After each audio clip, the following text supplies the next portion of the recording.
I'm Nick Snow, watching Government for Oil and Gas Journal in Washington, D.C.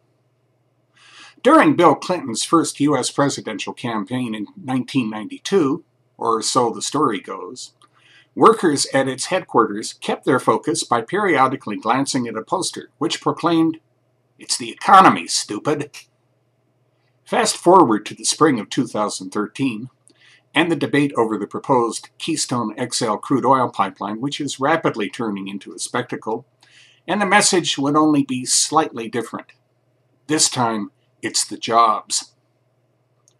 Officials from environmental organizations have tried for years to minimize the number of positions which would result if the project was built.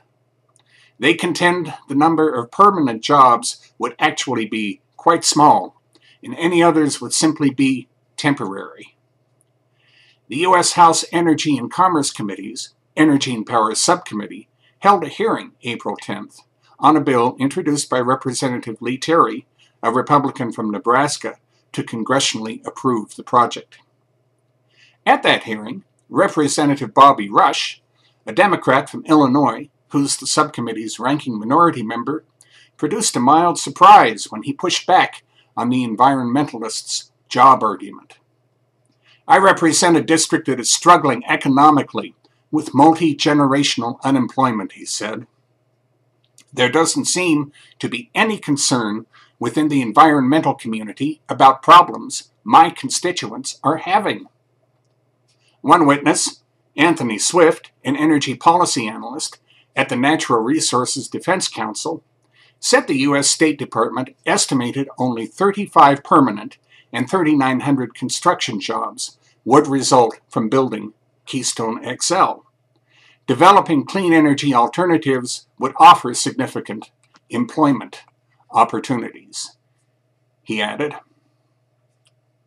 Another Keystone XL foe who testified, Mark Jacquard, a professor at Simon Fraser University's School of Resource and Environmental Management in Vancouver, British Columbia, said he did not represent the environmental community.